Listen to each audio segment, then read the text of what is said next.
जय जिजाऊ मित्रांनो, मी प्रमोद शिंदे, संभाजी ब्रिगेड मुंबई सचिव आणि प्रवक्ता.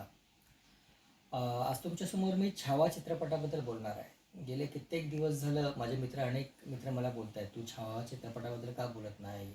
एवढे त्याच्याबद्दल चर्चा चालू आहे सगळीकडे छावा चित्रपटाबद्दल. काही लोक चांगलं बोलत आहेत, काही लोक वाईट बोलत आहेत. तर तुमचं मत मांडत का नाही तू अजून अजून का बोलला नाहीस? मी म्हटलं मला थोडंसं स्टडी करायला लागेल, कारण मी इतिहासाचा अभ्यासक आहे, इतिहास संशोधक नाही. संशोधकांनी तयार केलेला अभ्यास मी वाचतो, पडताळणी करतो आणि नंतर मी मांडणी करत असतो. त्यामुळे मला थोडासा उशीर लागला, त्याच्याबद्दल माफी. पण मला छावाबद्दल एक बोलायचं आहे तुम्हाला, की आज तुम्ही जर पाहिलं छावा चित्रपट आल्यानंतर यूट्यूबवर बघा, सोशल मीडियाच्या फेसबुकपासून सगळीकडे बघा, अशा एकदम कुत्र्याच्या छत्र्यासारखे असे सगळे उभे राहिलेत. छात छात छात छात छात सगळे इथून असे सगळे उभे राहिलेत आणि जो तो उठून छावाबद्दल बोलतोय, संभाजी महाराजांबद्दल बोलतोय, सगळं सगळं चालू आहे. संभाजी महाराज असा होता, संभाजी महाराज तसा होता, संभाजी महाराजांबद्दल सांगायला सुरुवात केलेली आहे सगळ्यांनीच. पण मग मुळात मला हे बोलायचं, हे आत्ताच का? आता आता आता कशी कुत्र्याच्या छत्र्यासारखे तुम्ही सगळे बाहेर आलाय हो? मित्रांनो, थोडासा विचार करा की काही वर्षापूर्वीपर्यंत याच संभाजीराजांना कोणी बदनाम केलं होतं? याच लोकांनी बदनाम केलं होतं. मी एक एक एक एक उदाहरणं देतो ना. संभाजीराजांची सगळ्यात अगोदर बदनामी कुठे झाली असेल? पेशवेकालीन जेवढे पण साहित्य आहे त्याच्यामध्ये संभाजीराजांना बेवडा आणि व्यसनी आणि हे सगळं ठरवण्यात आलं होतं. बेचारे, बेवडा, व्यसनी असं ठरवलं. त्याच्यानंतर राजसन्यास नावाचं एक पुस्तक आलं. त्या राम गणेश गडकरींनी पुस्तक लिहिलं. राम गणेश गडकरी, हा तोच राम गणेश गडकरी, एकच प्यालावाला. त्याच्याशिवाय आयुष्यात त्या माणसाने काय केलं नाही. बेवडा माणूस. त्याने ते चित्रपट, ते कादंबरी लिहिली राजसन्यास, आणि त्याच्यामध्ये सगळ्यात अगोदर त्यांनी अशी एक बाहेर पडणारी अशी एक बदनामी केली, जी लोकांना कळेल अशी बदनामी केली. संभाजीराजांना व्यभिचारी, व्यसनी असं दाखवण्यात आलं त्या राजसन्यासमध्ये. त्याच्यानंतर मग ही प्रथा सुरूच झाली. ह्या ब्राह्मणांमध्ये ही प्रथा सुरू झाली. संभाजीराजांना जेवढं बदनाम करतात तेवढं घडण्याचा बदनाम करायचा प्रयत्न केला त्यांनी. भालजी पेंढारकरांनी काय केलं? भालजी पेंढारकरांनी चित्रपट काढले. मोहित्यांची मंजुळा, थोरातांची कमळा, राजा शिवाजी असे चित्रपट काढले. ह्या सगळ्या चित्रपटांमधून त्यांनी पुरेपूर ठरवून संभाजीराजांना बदनाम केलं. संभाजी राजा शिवरायांना सोडून गेला, व्यभिचारी होता, व्यसनी होता, आणि अशा पद्धतीने त्यांनी अशीच मांडणी केली. म्हणजे लोकांना असं कळावं की बाबा शिवरायांचा पुत्र हा खूप खराब होता, तो चांगला नव्हता पुत्र, असं दाखवण्याचा प्रयत्न केला त्यांनी. आणि त्याच भालजी पेंढारकरांनी एक मोठी चूक केली होती. त्याला एवढे पुरस्कार देतात, माझ्या तोंडात अपशब्द येत आहेत, पण मी सांभाळून घेतोय ते शब्द सध्या. त्या भालजी पेंढारकरांनी एक गाणं पण लिहिलं होतं, जीवा शिवाची बैल जोड. जीवा शिवाची यात पण शिवा काशीद आणि छत्रपती शिवरायांना कशा पद्धतीने बदनाम केलं या गाण्यामध्ये त्यांनी, जीवा शिवाची बैल जोड म्हणून. आता ते गाणं लिहिलं ते कवी योगेश नावाने. या योगेश नावाची जेव्हा मी पडताळणी केली तर तेव्हा मला कळलं की कवी योगेश म्हणजेच भालजी पेंढारकर आहेत. अशा पद्धतीने ठरवून छत्रपती शिवराय आणि संभाजीराजांची बदनामी सुरूच होती. त्याच्यानंतर अजून बदनामी. मग आमचा एक माणूस माफीवीर सावरकरांनी एक पुस्तक लिहिलं, हिंदू पदपथशाही म्हणून. त्या पुस्तकात पण छत्रपती शिवरायांबद्दल लिहिलंच आहे त्यांनी. त्याच्याशिवाय छत्रपती संभाजी महाराजांवर एक अख्खा चॅप्टर लिहिला आहे त्याने. त्याच्यामध्ये पण सुरुवातीच्याच ओळी, हा व्यसनी होता, व्यभिचारी होता, रागिष्ट होता, अशा पद्धतीने त्याला संभाजीराजांना नंतर बदनाम केलेला आहे त्या अख्ख्या पुस्तकात. आणि ते पुस्तक सावरकरांसारख्या माणसाने लिहिलं. हे विचार करा की यांनी ठरवून कशा पद्धतीने संभाजीराजांना बदनाम केलेलं आहे. हेच नाही, मग पुढे मग ही सनातन पिलावळ आहे ना, सावरकरांबद्दल दाखला देताना असं सांगतात की साहित्यिक गोखले आहेत, त्यांनी एक पुस्तक लिहिलं होतं. त्याच्यामध्ये त्यांनी सावरकरांना विचारलं होतं की व्यभिचारी वगैरे असे होते तर त्याच्याबद्दल काय? तर सावरकरांनी म्हटलं होतं की नाही, एवढं जर धर्मासाठी लढणारा माणूस व्यभिचारी असू शकत नाही, असं लिहिलं. असं त्या मुलाखतीत त्यांनी म्हटलेलं आहे, असं त्या गोखले लिहिलंय. मग सावरकरांनी स्वतःहून स्वतःच्या पुस्तकामध्ये कशा पद्धतीने लिहिलं? म्हणजे तुम्ही लोकांसमोर जेव्हा जाता, लोकांसमोर मांडणी करता आपल्या साहित्यातून, जे लाखो हजारो लोक वाचतात, त्याच्यामध्ये तुम्ही लिहिणार, त्याची बदनामी करणार, आणि एकट्यात कोणी असं बोललं तर नाही बाबा तसं काही नाही. म्हणजे बाबा पुरंदरेंनी जो हलकटपणा केला त्याच्या अगोदर सावरकरांनी पण तोच हलकटपणा केला. अशा पद्धतीने संभाजीराजांना बदनाम करण्यात आला होता. आता मी तो छावा चित्रपटाबद्दल. छावा चित्रपट लक्ष्मण मोतेकरांनी काढलेला आहे. सुंदर चित्रपट आहे. अभिनय खूप छान आहे.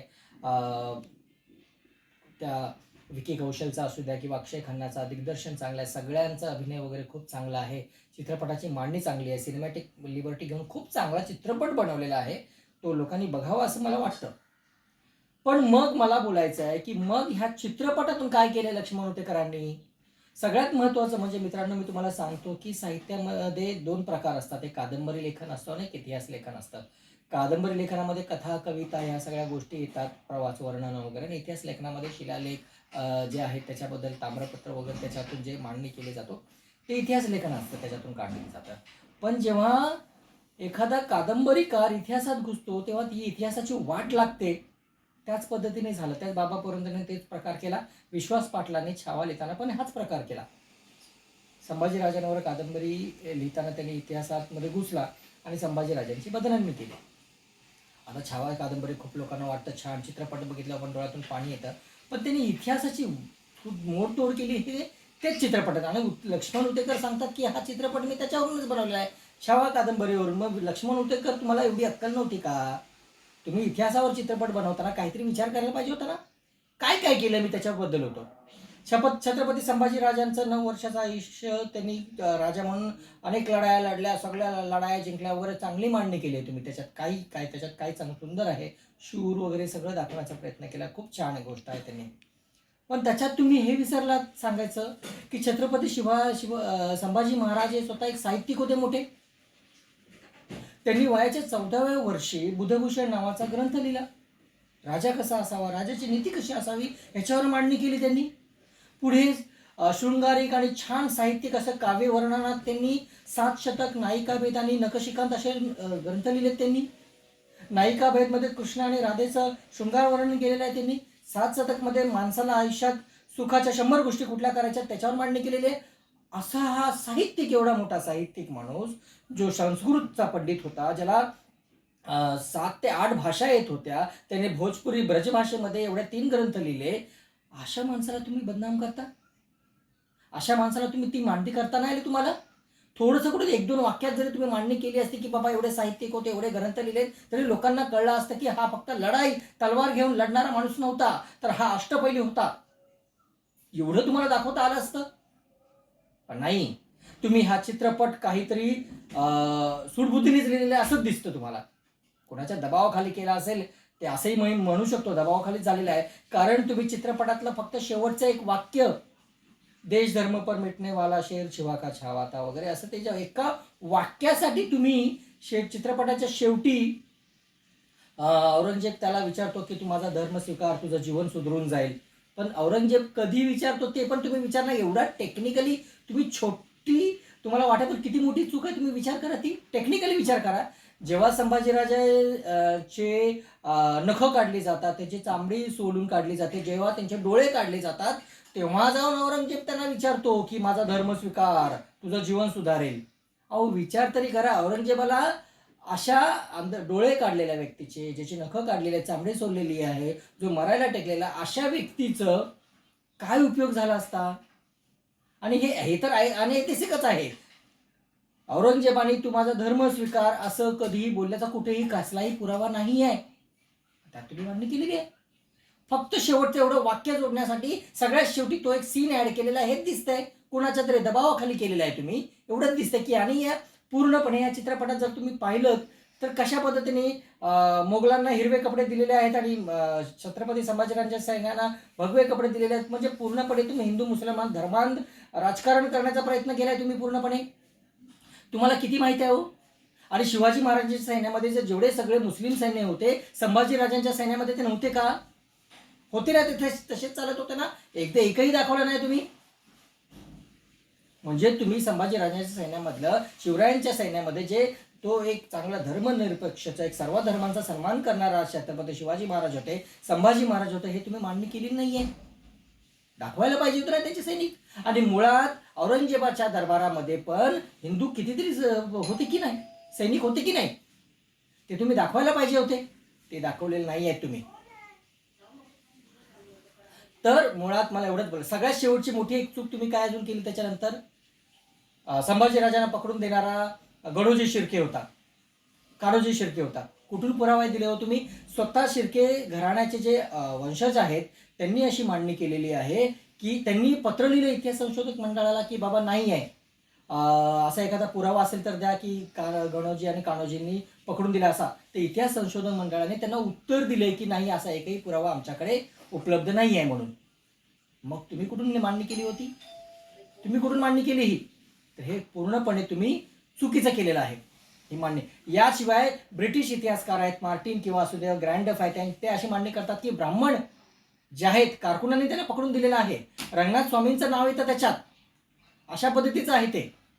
तर मी तुम्हाला सांगतो की ही पूर्णपणे चुकीची मांडणी आहे. तुम्ही इतिहासामध्ये हात घातलेला आहे तुम्ही. पुढचं सगळ्यात महत्त्वाचं म्हणजे अजून तुम्ही विसरताय, संभाजीराजांना मारल्यानंतर, मारून टाकल्यानंतर तुम्ही काय केलेलं आहे? संभाजीराजांना मारून टाकल्यानंतर तुम्ही ते दाखवलंच नाही पुढे काय. संभाजीराजांचा अंतिम संस्कार कोणी केलेले आहेत? ते रायप्पा महार सारख्या महार समाजातल्या माणसाने केलेले आहेत. ते संभाजीराजांना वाचवण्यासाठी सगळ्यात पुढे कोण आला होता त्या काळात? रायप्पा महारच आला होता ना. ही मांडणी का नाही केली? याच्यातून तुम्हाला कळलं असतं ना की संभाजी महाराजांचे अंगरक्षक कोण होते, संरक्षक कोण होते. संभाजीराजांसाठी लढणाऱ्या सगळ्या जाती धर्मातली लोक संभाजीराजांसाठी होत्या. त्यामुळे संभाजीराजांचा एक चांगला चेहरा तुमच्यासमोर, जो लोकांसमोर जायला पाहिजे होता, जो परफेक्ट चेहरा जायला पाहिजे होता, तो एक तो तुम्ही लपवलाय पूर्णपणे. हा मी पूर्णपणे तुमच्यावर लक्ष्मण होतेकरजी तुमच्यावर आरोप करतो की तुम्ही हा चित्रपट दबावाखाली केलेला आहे. कोणाचं तरी एक धर्मांध राजकारण जे आहे, संघाचं जे आहे, सनातनी लोकांचं जे धर्मांध राजकारण आहे, हिंदू आणि मुसलमानांमध्ये दरी काढायची आणि हिंदू राष्ट्र बनवायच्या ह्या दृष्टीने तुम्ही चित्रपट बनवलेला आहे. तद्दन कमर्शियल करण्याच्या नादात, पैसे कमावण्याच्या नादात तुम्ही ह्या गोष्टी केलेल्या आहेत. एवढंच बोलेल. भावांनो आणि बहिणींनो, हा चित्रपट तुम्ही बघा, पण याच्यात लक्ष्मण होतेकरांनी ज्या ज्या चुका केलेल्या आहेत त्याचा विचार करा. आणि ही लोक आता जी कुत्र्याच्या शेपटीसारखी बाहेर आलेली आहेत ना, त्यांनीच काही काळापर्यंत संभाजीराजांना कशा पद्धतीने बदनाम केले त्याचा विचार करा. आम्ही धन्यवाद मानतो अमोल कोल्हेंचे की त्यांनी खरा संभाजी महाराज लोकांसमोर आणला. तुम्ही त्याचं धन्यवाद करायला पाहिजे. लक्ष्मण होतेकरांनी फक्त कमर्शियल आणि दबावाखाली हा चित्रपट बनवलेला आहे. तुम्ही हा चित्रपट बघा, पण त्याच्यावर एक विचारही करा. आणि एवढंच मी सांगेल की आता एक विचार करण्याची वेळ आलेली आहे. धर्मांध राजकारणाचं एक मोठ्या पद्धतीने एक पोलीस गाडी सुरू केलेली आहे. तर आपण वाचन करा, तुम्ही स्वतः वाचन करा. अनेक पुस्तकं आहेत संभाजीराजांवर उपलब्ध. ऐतिहासिक पुस्तकं वाचा, कादंबऱ्या वाचू नका, ऐतिहासिक पुस्तकं वाचा. एवढंच मी सांगेल आणि मी आता इथे संपवतो. जय जिजाऊ, जय शिवराय, जय भीम.